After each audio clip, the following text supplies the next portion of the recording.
저자는 예전에 파리 제5대학교 앞에서 희한한 광경을 본 적이 있다고 하는데요.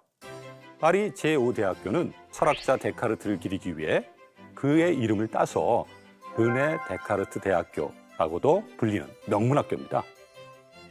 그런데 그 학교 정문 앞 거리에 학생들 때로 모여 담배를 피우고 있는데 손에 든 담뱃가베는 불어로 커다랗게 흡연은 목숨을 앗아간다라고 적혀 있었다고 합니다.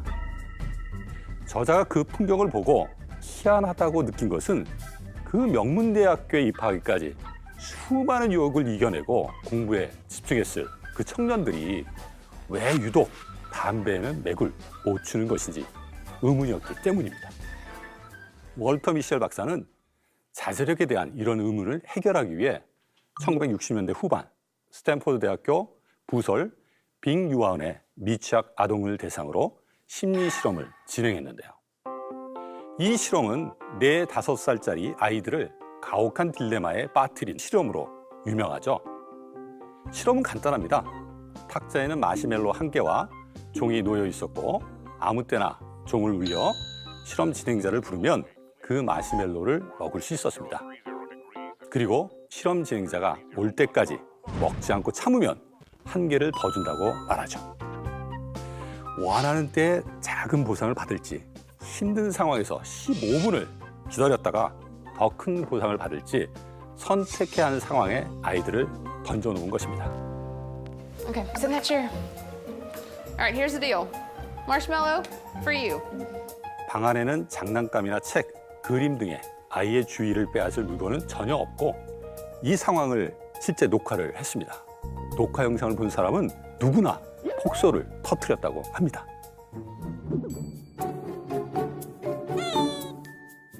아이들 절반은 애써 정신을 딴 데 팔면서 이 마시멜로의 유혹을 멀리하며 15분을 기다리는 일종의 위협을 일부 달성했기 때문입니다. How'd you do? So did I tell you I'd give you another one? 이 간단한 실험은 만족지연이라는 키워드와 함께 전 세계에 알려지고 중요한 것은 그 이후 이어진 연구인데요. 이들 참여자 표본을 추적해 10년 간격으로 다양한 척도로 그들을 평가한 결과 4, 5살 나이의 그 아이들이 얼마나 더 오래 기다렸느냐에 따라 청소년기의 사회적 관계를 얼마나 잘 형성했는지가 차이를 보였고 나아가 대입 시험 성적도 달랐다. 그들이 27살에서 32살이 됐을 때는 더 오래 기다렸던 아이들이 더 낮은 체질량 지수와 더 나은 자아 존중감을 보여줬고 목표를 더욱 효과적으로 추구했으며 좌절과 스트레스에 더 잘 대처했겠다. 관련 연구가 줄을 이어 세계 전역의 신문과 잡지, TV 방송들이 앞다투어 마시멜로 테스트와 관련 연구를 소개함으로써 세계는 마시멜로 열풍에 휩싸일 정도였습니다. 그래서 연구팀은 아이들의 상황에 따른 자제력의 차이를 더 알아보기로 했습니다. 첫 번째 실험에서는 아이가 선택한 보상을 접시에 올려놓고 잘 볼 수 있게 했습니다. 그 다음엔 조건을 바꿔 접시 아래에 놓아 잘 보이지 않게 했습니다. 아이들은 어떤 조건일 때 어려움을 겪었을까요? 짐작하셨듯이 보상이 눈앞에 보일 때 유혹이 훨씬 더 커져 아이들에게 더 큰 시련을 안겨주었고 그 차이는 놀라울 정도였는데요. 평균적으로 눈앞에 보상이 보일 때보다 거의 10배나 오래 기다렸던 것입니다. 여러분은 마시멜로를 보면 어떤 생각이 드나요? 쫀득쫀득하다, 달콤하다, 녹아내린다, 맛있다 등의 단어가 떠오르시나요? 아니면 하얗다, 둥글둥글하다, 두툼하다, 구름 같다 등의 단어가 떠오르시나요? 두 번째 실험에서 연구팀은 마시멜로 테스트를 할 때 아이들에게 2가지 생각을 하도록 유도했습니다. 한 무리의 아이들에겐 보상의 뜨거운 측면, 즉 식욕을 돋우는 매력적인 특질을 생각하도록 자극했습니다. 그리고 다른 아이들에게는 차갑게 생각하도록 마시멜로를 둥그런 뭉게구름처럼 상상해보라고 유도했습니다. 결과는 어떻게 됐을까요? 마시멜로우가 쫀득쫀득하고 달콤하다고 생각한 아이들보다 뭉게구름 같다고 생각한 아이들이 평균 2배나 오래 기다렸습니다. 결국 기다리는 특정한 보상에 대해 뜨거운 생각에 빠져들면 만족을 지어나기가 거의 불가능하다는 의미다. 그리고 이 결과들은 아이들 자체의 특성에 따른 것이 아니라 상황에 의한 것이라는 점도 알아냈다. 원하는 것에 대해 뜨겁게 생각하도록 유도됐을 때 기다리지 못했던 아이들도 차갑게 생각하도록 자극했을 때는 쉽게 기다릴 수 있었다. 중요한 점은 이것이 어른들에게도 그대로 적용된다는 사실입니다. 우리는 슬프거나 기분이 나쁠 때 만족을 지어나기가 더 힘듭니다. 만성적으로 부정적인 감정이나 우울감에 빠지는 사람들이 즉각적 보상에 매달리는 경향을 보이는 이유가 바로 이것입니다. 팬데믹 시대에 명품을 사기 위해 밤새 줄을 서서 오픈런을 하고 보복 소비, 보복 여행이란 말이 나온 것도 결코 우연이 아닙니다. 얼마 전 한 은행에서 직원이 무려 614억 여원을 횡령한 사건이 발생해 큰 사회적 충격을 줬는데요. 그 직원은 횡령금을 선물 옵션에 투자해 큰 손해를 봤다고 합니다. 아마도 주식 투자를 하는 사람에게 직장에서 보는 큰 단위의 돈은 엄청난 유혹이었을 것입니다. 그런데 은행 일을 하면서 주식 투자를 하는 모든 사람이 횡령하는 건 아니죠. 어떤 사람들은 유혹을 참지 못하고 어떤 사람들은 유혹 앞에서 자제력을 발휘하는 건 우리 뇌 안에 두 가지 시스템이 작용하기 때문입니다. 만약 자극을 정신적으로 상징하는 방식으로 바꿀 수만 있다면 사람들은 자제력을 발휘할 수 있고 그럼으로써 뜨거운 자극에 희생양이 되는 일을 피할 수 있다. 그 힘은 전전두피질에 존재한다. 활성화되기만 한다면 거의 무한한 방법으로 유혹적인 자극을 시키는 힘, 자극을 평가하는 방식을 바꾸는 능력이 그곳에서 시작된다. 미셸 박사는 이것을 뜨거운 충동 시스템과 차가운 억제 시스템이라고 말하는데요. 대뇌 변형계에서 작용하는 뜨거운 충동 시스템은 반사적이고 즉각적인 반응을 불러옵니다. 마시멜로우를 덥석 먹게 만들고 끄는 지 며칠 안 돼 담배를 다시 찾게 이끌고 또 순간의 성적 충동을 이겨내지 못해 범죄를 만들죠. 이에 반해 뇌의 전전두피질에 자리한 차가운 억제 시스템은 인지적이며 복합적이고 뜨거운 충동 시스템에 비해 상대적으로 느리게 활성화됩니다. 이 차가운 억제 시스템은 자기 통제 노력과 미래지향적인 결정에 매우 중요한 역할을 하는데요. 차가운 억제 시스템은 유아원 시절과 초등학교 시절 초기 몇 년에 걸쳐 서서히 발달하고 점진적으로 활발해지며 20대 초반은 지나야 완전히 성숙해진다고 미셸 박사는 주장합니다.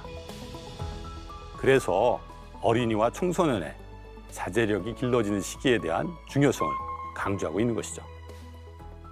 이 뜨거운 충동 시스템과 차가운 억제 시스템은 하나가 강해지면 하나는 약해집니다.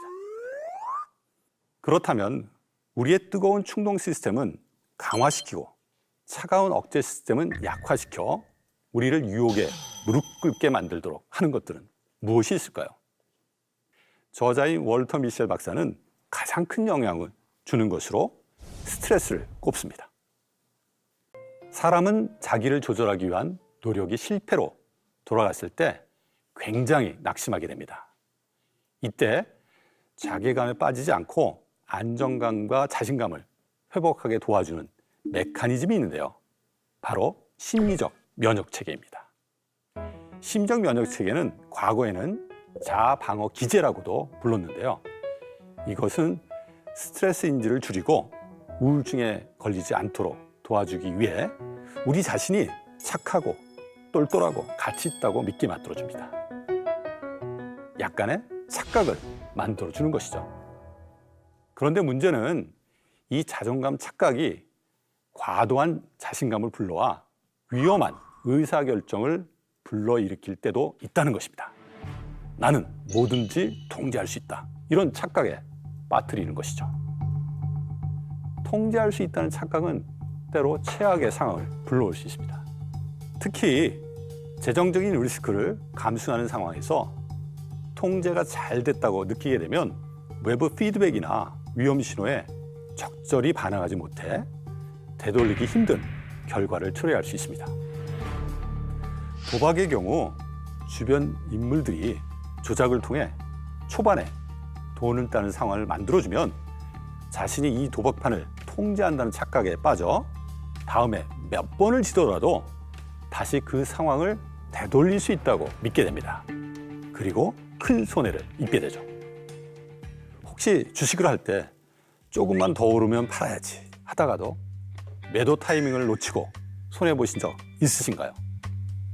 혹은 일이 산더미 같은데 유튜브 등 딴짓을 하다가 일을 그르친 적 있으신가요? 그럴 때마다 사람들은 자기 자신의 나약함을 탓하게 되는데요. 이는 자기 통제를 정신력의 문제로만 바라보기 때문입니다. 로이 바우마이스터와 동료 학자들은 의지력을 기묘하지만 한계가 있는 생물학적 자원으로, 즉 일시적으로 고갈될 수 있는 자원으로 본다. 이들이 말하는 자기조절 강도 모델에서는 의지력이 한정된 양의 에너지에 의존하는 내면적 역량에 따라 달라진다고 설명한다. 이 모델에 따르면 의지력은 근육과 같다.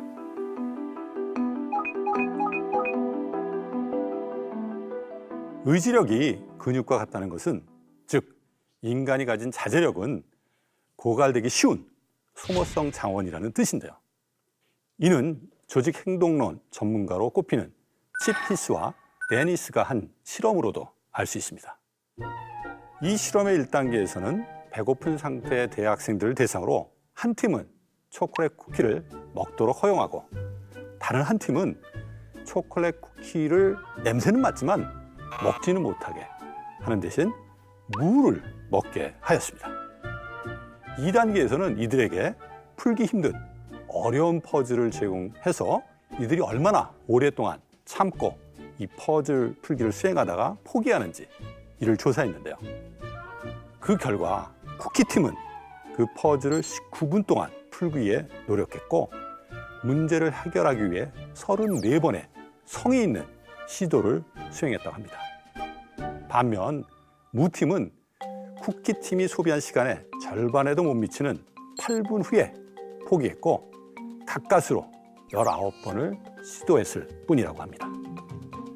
헬스클럽에서 벤치프레스를 할 때와 같은 원리이다. 첫 번째는 들어올리기가 쉽지만 횟수를 거듭할수록 근육은 지치게 되고 마침내 더 이상 역기를 들어올릴 수 없게 된다. 무팀은 먹고 싶은 쿠키의 유혹에 저항하느라 이미 자제력을 써버린 상태였기 때문에 어려운 퍼즐 문제 앞에서 오래 버티기가 힘들었던 것입니다. 적응해야 하는 상황이 일상적 상황과 다를수록 사람들의 자제력은 빨리 소모된다는 것이죠. 한마디로 자제력이란 충동을 억제하고 좌절과 실패 앞에서 인내를 잃지 않는데 필요한 정신 근육이라고 할 수 있습니다. 어린아이에게 길거리에서 낯선 어른이 사탕을 주면서 나를 따라오라고 하면 아이는 어떤 반응을 보일까요? 바람직한 대응 방식을 미리 연습시키면 유사한 상황을 접했을 때 그런 훈련을 하지 않은 아이들보다 더 나은 행동 방식을 보인다고 합니다. 사탕이란 뜨거운 유혹에 효과적으로 저항하기 위해 안 돼! 라는 반응이 따라가도 돼! 반응을 대체하게 되고 이것도 마치 반사작용처럼 신속하고 자동적으로 일어나도록 해야 한다는 것인데요. 즉, 둘 사이를 연결하는 것입니다. 저자인 월터 미셸은 이것을 만약의 계획이라고 말하는데요. 예를 들면 이런 것이죠. 오후 5시 종이 울리면 수학 문제를 풀 거야.